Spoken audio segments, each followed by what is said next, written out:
สวัสดีค่ะทุกคนทุกท่านคลิปนี้ถ่ายทำในวันหยุดวันเดียวกลางสัปดาห์และเป็นช่วงที่สวีเดนร้อนมากทุกคนฝนไม่ตกนานมากเลยแล้ววันก็ไปทำงานมาเยอะมากเช่นกันสิ่งที่เราอยากทำที่สุดก็คือมาเช็คป่าเห็ดทุกคนดูนะคะวิกฤตมากเลยลำคลองที่อยู่ในป่าน้ำแห้งเหือดตรงนี้ที่เราไม่เคยเห็นน้ำแห้งตลอดทั้งปีดูค่ะและวันนี้สวีเดน37องศาประเทศไทย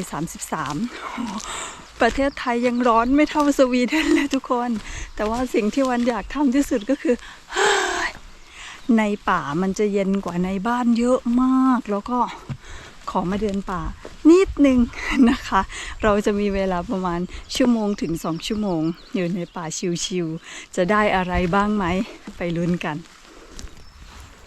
โหแม่ก็ได้อยู่เด้อนี่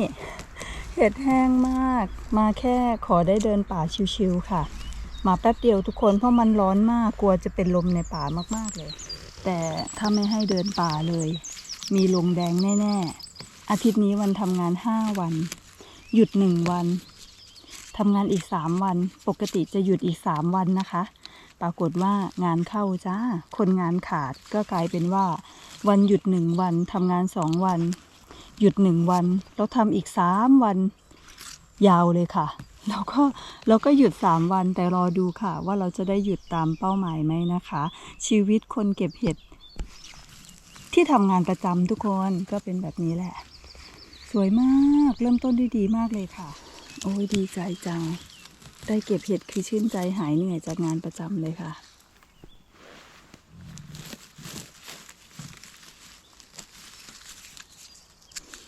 ฟังทีเสียงธรรมชาติบำบัดไปด้วยกันนะคะเห็ดแห้งมาก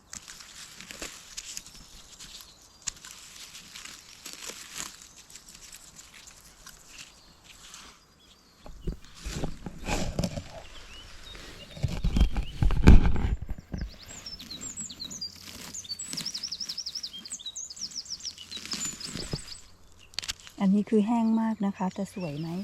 สวยมากค่ะเป้าหมายเราอยู่ที่จุดเห็ดริมทานน้ำที่เราเหลือดอกเล็กๆเอาไว้รอบที่แล้วอะค่ะแม่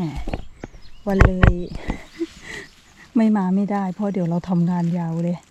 หลังจากอาทิตย์นี้ฝนจะตกแล้วนะคะช่วงนี้ก็ต้องอดทนกันนิดหนึ่ง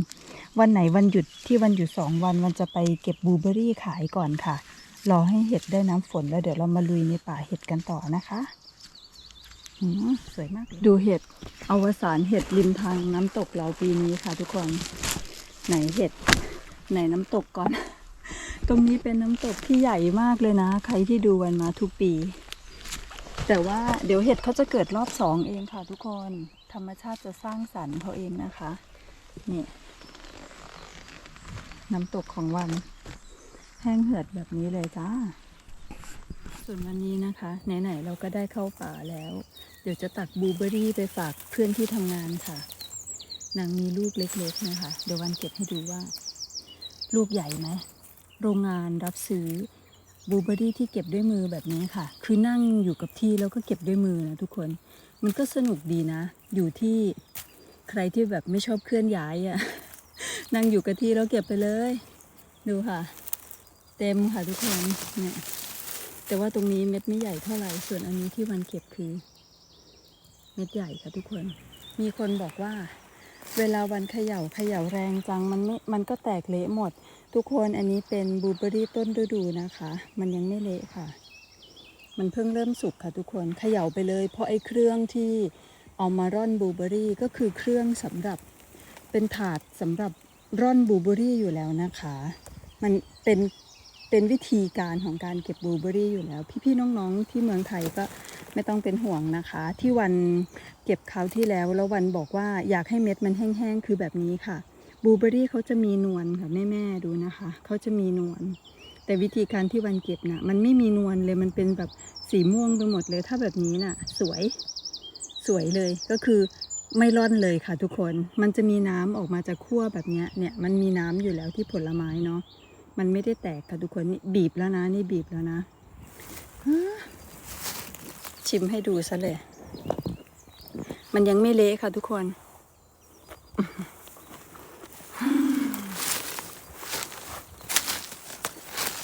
เปรี้ยวๆหวานๆคือที่สำคัญมันจะหอมชื่นใจมากเดี๋ยววันเก็บนะไม่เก็บตอนนี้นะอุ๊ยเก็บไปฝากเพื่อนนิดนึงค่ะแต่ขอเก็บเห็ดก่อนตรงนี้เหมือนเขายังไม่ตัดค่ะทุกคนเนี่ยจริงๆป่านี้ดกแบบนี้เลยนะดูความดกค่ะแม่แต่ว่าที่วันตักไปเมื่อกี้คือเขาตักไปก่อนแล้วนะคะนี่ก็จะมีบางจุดที่เขายังไม่ได้ตักดกไหมลูกใหญ่ด้วย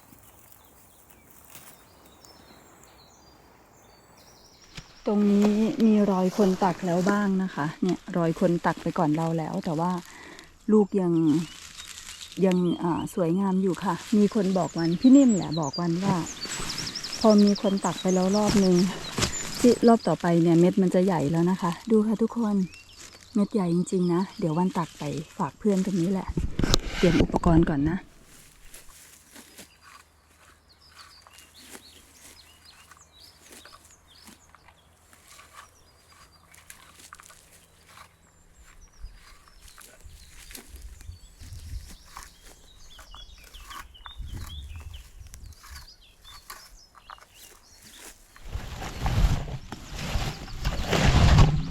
ดูค่ะเม็ดใหญ่มาก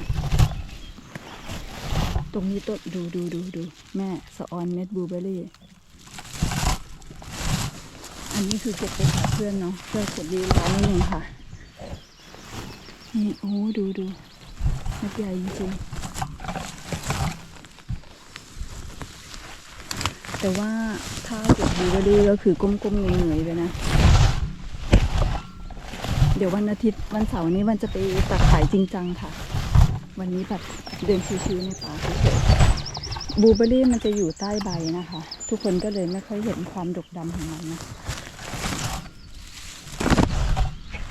อันนี้ให้ดูใกล้ๆนะไปกับมือเลยอ่ะนี่ค่ะเม็ดสวยมากแม่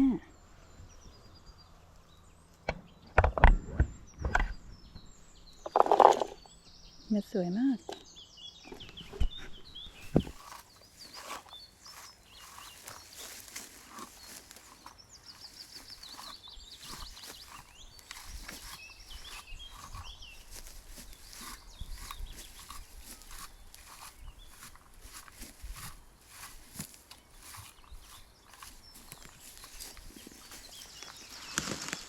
ลุย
เริ่มต้นแค่นี้ก่อนนะไปดูกันค่ะ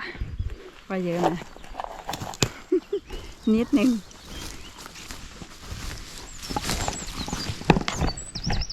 แต่ว่าเม็ดสวยมากอันนี้ถือว่าเม็ดใหญ่นานถือกล้องมือหนึ่งแต่ก็ดีค่ะล่วงไปในตะกร้าเห็ดเฉยๆนะไม่ได้เสียหายเท่าไหร่ ขอเก็บกันนะทุกคนนี่อย่างนี้มันก็ปล่อยให้อยู่ในตะกร้าเห็ดไปก่อนนะบลูเบอร์รี่เราตรงนี้ดกมากอยู่บนยอดเขานะ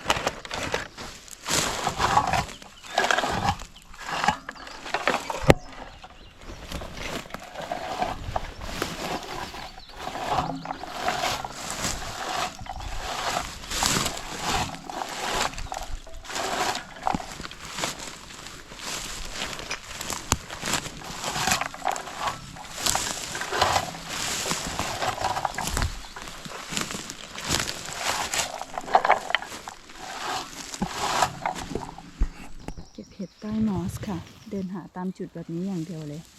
อันนี้ก็คือวันรู้อยู่แล้วว่าเห็ดอยู่ตรงไหนนะคะ ทุกคนแหลงๆแบบนี้ก็เดินตามจุดเห็ด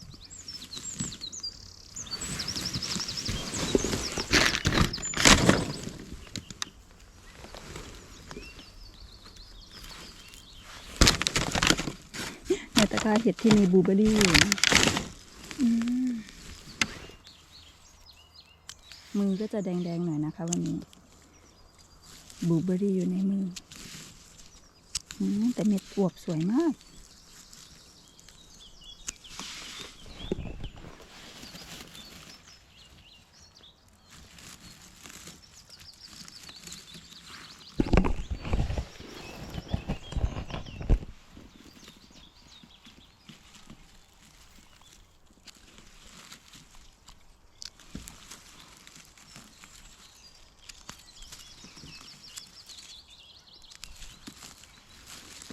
สงสัยเราจะได้ผัดกะเพราเองแล้วค่ะรอบนี้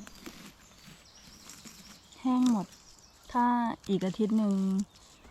ฝนไม่ตกคือเห็ดรอบนี้ตายหมดเลยนะคะทุกคนเขาไม่โตแล้วถ้าเขาเจอแห้งแบบนี้ลุ้นเห็ดเกิดใหม่อย่างเดียว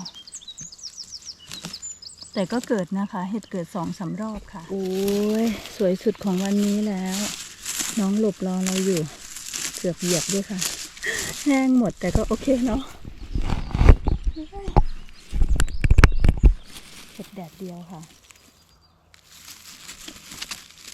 แบบนี้แหละผัดกะเพราอร่อยนักแหละ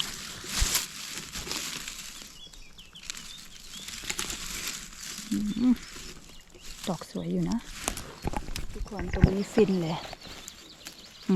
นึกถึงว่าถ้าเขาไม่แห้งถ้านับจำนวนเห็ดแต่ละกลุ่มนะคะเกิดมากกว่าปีก่อนๆนี่ค่ะทุกคนเพียงแต่ว่าปีนี้คือมันฝนแล้งเนี่ยถ้าไม่แล้งนะปีนี้จะเป็นปีที่เห็ดเยอะมากเลยค่ะวันนี้เราเก็บไปกินนะแห้งเราก็เอาหมดนะจ๊ะ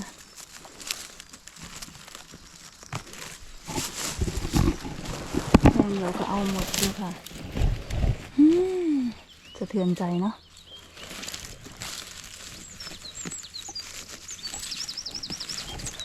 แห้งมาก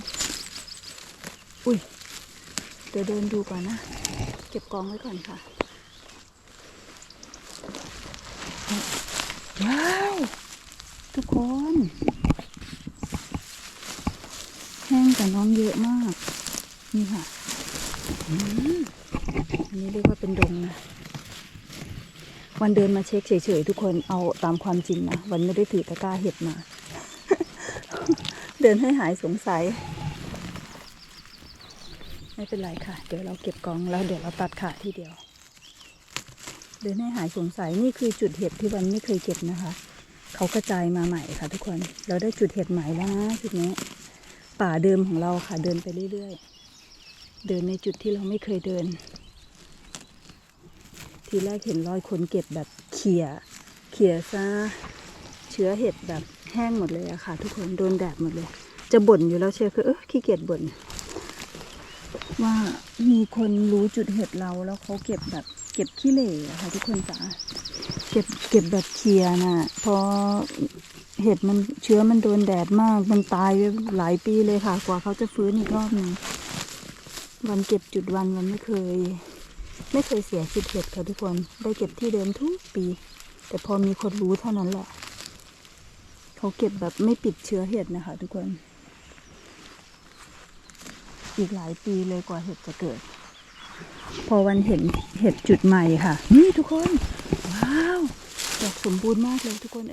ว้าวสวยมากแม่คือเห็ดมันแห้งพอเจอแบบนี้นะคะเห็ดที่ชื้นอยู่ทุกคนสวยมากเดินวนดูต่อกันนะจุดเห็ดจุดใหม่ของเราทุกคนเชื้อใหม่ที่เขาไหลมาตามน้ำนะคะเขาจะชอบเกิดแบบเป็นกลุ่มกระจายแถวนี้แหละคือน้ำไหลไปตรงไหนเขาก็จะเกิดตรงนั้นวันก็เลยเดินสำรวจได้เลยทุกคน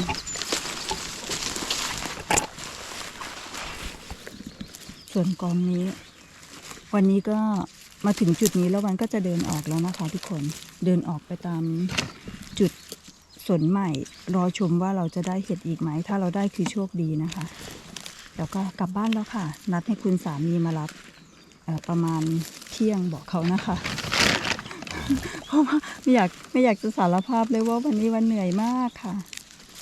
แล้วก็เลยแบบแต่อยากมาเดินป่านิดนึงค่ะ2 ชั่วโมงนี่คือแป๊บเดียวนะคะตักบลูเบอร์รี่ไปแล้วด้วย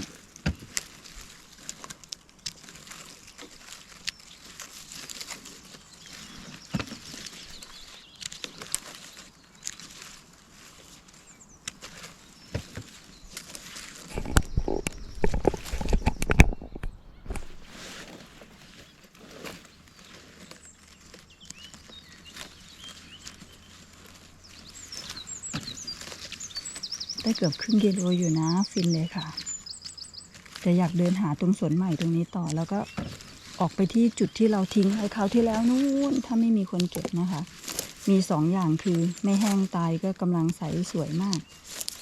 ไม่งั้นก็มีคนเก็บไปแล้วแต่ดูจากเส้นทางที่เราเดินมาเนี่ยคือมีคนเข้าแล้วป่านี้แล้วก็เก็บแบบคุ้ยเขี่ยเก็บเลยอะค่ะทุกคนวันว่าที่วันชอบพูดว่าไม่ใช่คนไทยมีคนรู้ว่ารู้ได้ไงเพราะว่าพวกเราอะส่วนใหญ่ที่วันรู้จักอะค่ะเขาก็ไม่เก็บเปิดแบบนี้ค่ะเพราะเขาคนไทยเราจะรู้แต่ไม่ใช่ฝรั่งนี่ไม่ใช่คนสวีเดนนะคะหรือว่าบางคนก็สวีเดนแหละเราจะรู้ว่าเราจะต้องปิดเชื้อเห็ดอะค่ะไม่ให้เขาโดนแดดแต่ถ้าเป็นฝรั่งสวีเดนเขาก็ไม่ค่อยซีเรียสเพราะเขาคิดว่าป่าไหนมีเห็ดมันก็จะมีเห็ดอยู่แบบนั้นประมาณนั้นนะคะแต่ถ้าเป็นคนไทยเรานะคะก็คืออยากเก็บให้ได้ดีที่สุดประมาณนั้นแล้วก็ปิดเชื้อเห็ดไว้ให้เกิดปีหน้าค่ะลักษณะป่าที่วันจะเข้าหาเห็ดมันปูเวลาที่อยากได้จุดใหม่ๆนะคะมันจะเข้าแบบนี้เราเรียกว่าป่าสวนใหม่ค่ะทุกคนนี่หน้าตาของป่าสวนใหม่อุ๊ยนี่คือเชื้อเห็ดเขาจะออกแล้วค่ะทุกคนนี่เราก็ได้แล้วเรียกว่าถ้าป่ามันสมบูรณ์จริงๆมีเห็ดค่ะ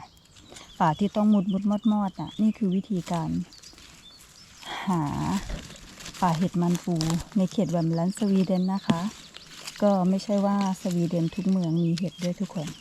แต่ว่าเมืองนี้เมื่อวานมันคุยกับเพื่อนวันที่อยู่อีกเขตหนึ่งนางบอกว่าทำไมโรงงานรับซื้อเห็ดต้องมาอยู่โซนนี้ที่เดียวใกล้ๆบ้านวันมีโรงงานรับซื้อเห็ด5 จุดค่ะว้าวทุกคนสวยสุดของวันนี้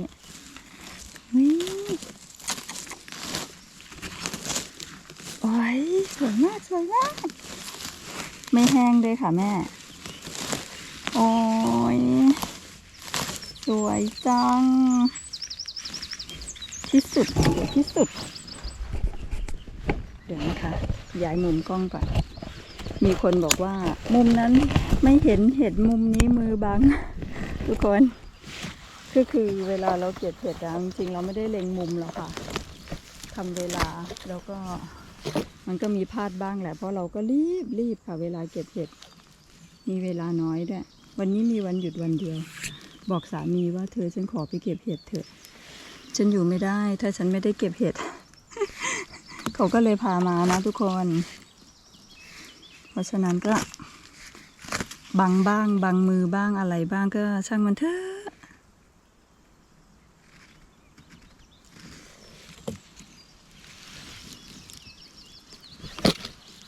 แต่ว่ากลุ่มนี้ชื่นใจมากว้าวเก็บทุกเม็ดเอาไว้ก็ไม่รอดค่ะกว่าฝนจะตกคืออีก1 อาทิตย์เลยนะคะทุกคนอุ้ยเดี๋ยววันขอเก็บกองตรงนี้หน่อยนะนี่มันสวยสุดมันฟินสุดเลยค่ะเก็บกองแล้วก็เก็บแล้วก็ปิดเชื้อเห็ดไว้ค่ะทุกคนพยายามปิดให้มากที่สุดแต่ไม่ใช่พยายามปิดให้คืนธรรมชาติได้ดีที่สุดแต่ไม่ใช่ถึงกับแบบปิดหนาปิดเยอะอะไรแบบนั้นนะปิดพอเหมาะพอเจาะก็พอ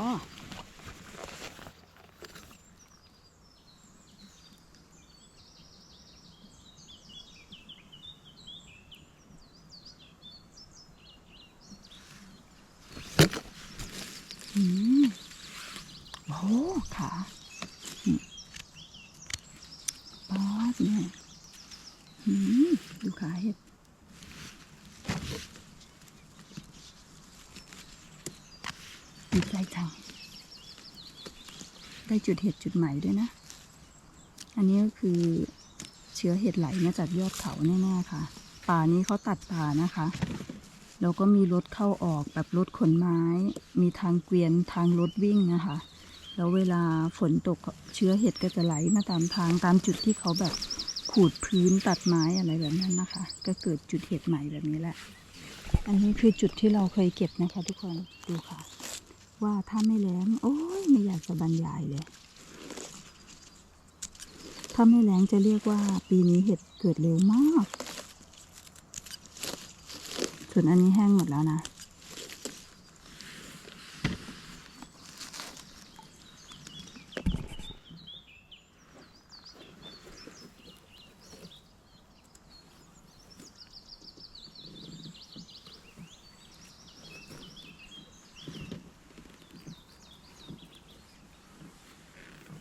แห้งแต่เราก็เก็บนะคะทุกคนอุ้ยข้างล่างอีก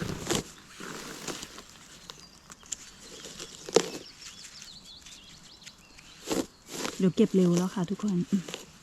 อาจจะไม่สะอาดนะคะเพราะว่าวันซักผ้าไว้ทุกคนภารกิจแม่บ้านวันหยุดงาน1 วันต้องกลับไปเก็บผ้าเพราะว่าวันซักผ้าที่ศูนย์กลางเรียกว่าอะไรส่วนกลางของอพาร์ตเมนต์นะคะเดี๋ยวตอนบ่ายจะมีคนซักต่อค่ะ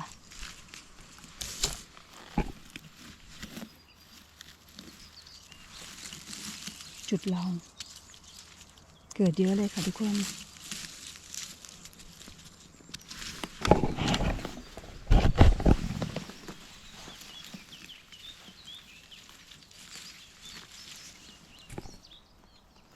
เพียงแต่เขาโดนแดดแห้งไปหมดเลยค่ะ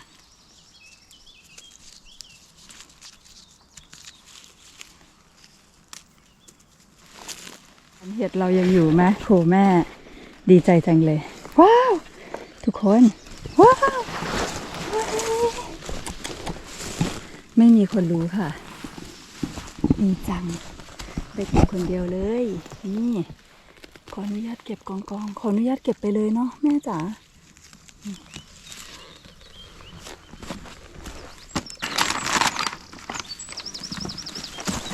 ขออนุญาตเก็บแบบใส่ตะกร้าไปเลยค่ะ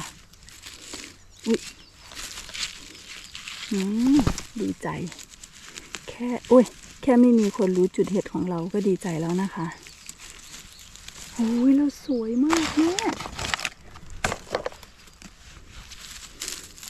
สวยตามภาษาเห็ดแห้งนะไม่ได้ว่าโอ้ยสวยอลังการนะสวยตามภาษาเห็ดแห้งเก็บมาสวยๆมาเละตรงนี้นะทำความสะอาดง่ายค่ะแค่ตัดขาแล้วล้างๆได้เลย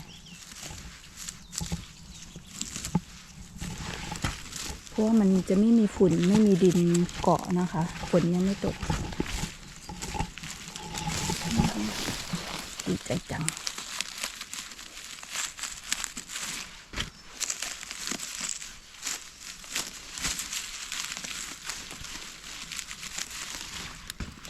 แล้วก็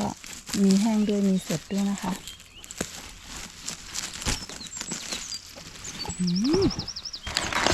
ไม่ธรรมดาเด้อแล้วเราก็จะข้ามคลองไปเก็บอีกฟากหนึ่งเห็นดอกเห็ดแล้วด้วยค่ะแม่ดีใจนะเนี่ยขออัปเดตตะกร้าในมอสเขียวๆให้ทุกคนได้ชมนะคะวันนี้วันเก็บทั้งเห็ดทั้งบลูเบอร์รี่เลยว้าวบลูเบอร์รี่ได้นิดหน่อยแต่เห็ดสวยมากแม่จุดสุดท้ายแล้วนะคะแล้วเดินออกจริงๆแล้วค่ะที่ว่าเหลือดอกเล็กๆไว้ให้โตค่ะทุกคน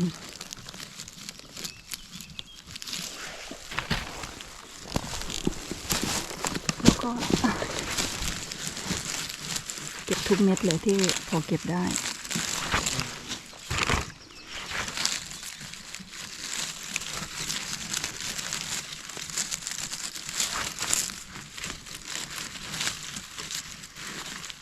ชื้นอยู่นะคะตรงนี้เม็ดสวยด้วยแม่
อ้ข้างหน้าว้ยกรี๊ดก่อนละมองเห็นก่อนทุกคนไงอุ้ยตื่นเต้นปูแล้วเม็ดสวยๆทั้งนั้นเลยค่ะนี้เราอาจจะได้ขายนะเนี่ยตอนนี้กิโลละ210 โครนคือราคาดีงามมากนี่ค่ะแม่กลุ่มนี้ขอเก็บกองให้ดูเพราะว่าขาเห็ดมันจะสวยมากไม่กองหรอกเนาะทุกคนนี่เป็นไงคะมันดอกใหญ่อ่ะนี่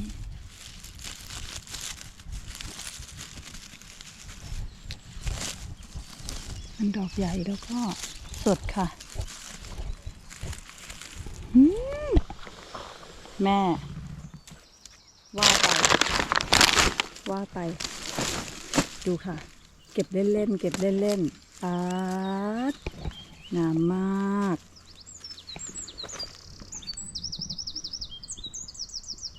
นี่กลุ่มเห็ดที่ออกเป็นช่อค่ะเนี่ยออกที่เดิมทุกปีค่ะทุกคนถ้าใครเคยดูคลิปนู้นตอนวันหากลุ่มเห็ดกลุ่มนี้เจอครั้งแรกอุ้ยเขาออกเป็นช่อค่ะตอนนี้เริ่มขาไม่แน่นเหมือนเมื่อก่อนแล้วเป็นช่อเป็นดอกไม้เลยเนี่ยช่อนี้แหละเกิดที่เดิมแล้วก็เกิดเหมือนเดิมด้วยนะคะ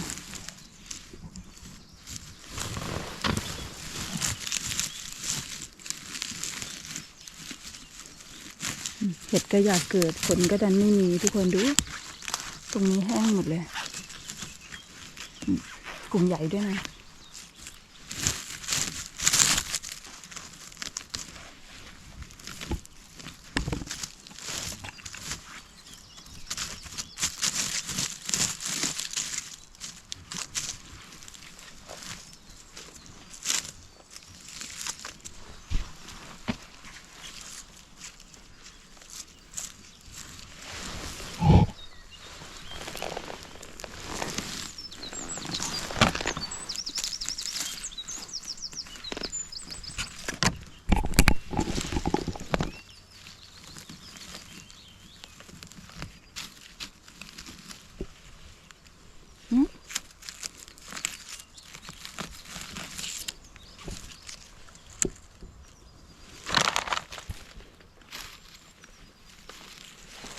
นี่ทางเดินออกแล้วนะคะ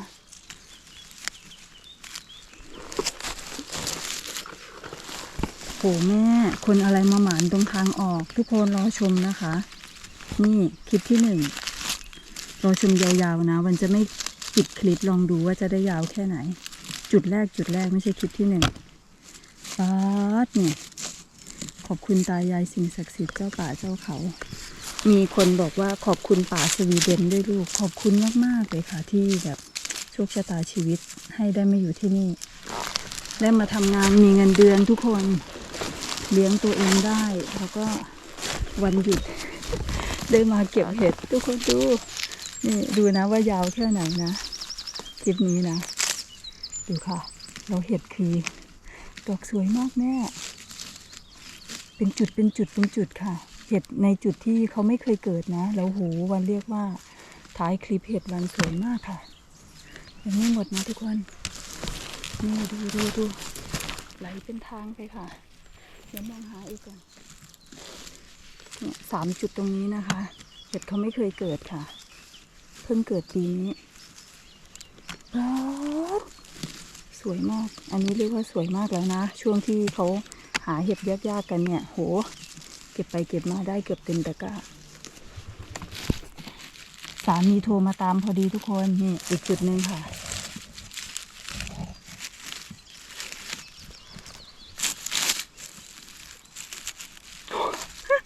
มันร้อนมากสามีวันโทรมาตามแล้วก็บอกว่าโหร้อนมากก็ออกมายืนรอแบบนอกรถนะคะเดี๋ยวทุกคนเละเทะเลยนะตะกร้านี้เดี๋ยวไปทำความสะอาดให้ชมด้วยเอาหมานตรงทางออกอีหลีจ้าทุกคนมาเป็นมาดามบ้านนาแห่งพื้นป่าสวีเดนเป็นดังแดดสายลมเย็นร่าเริงชัดเจน ดังทานตะวัน เรื่องราชัดเจนเช่นทาน คน ตะ กำลังเดิน วั อน อกแล้วนะคะ ไม่ใช่ธรรมดาเลยค่ะทุกคน 5 นาทีถึงรถละ มาดาม ฟินมากตรงจุดเห็ดตรงทางออกนี่แหละ แห่งพื้น สวย ป่าม ากๆเลยค่ะ สวีเดน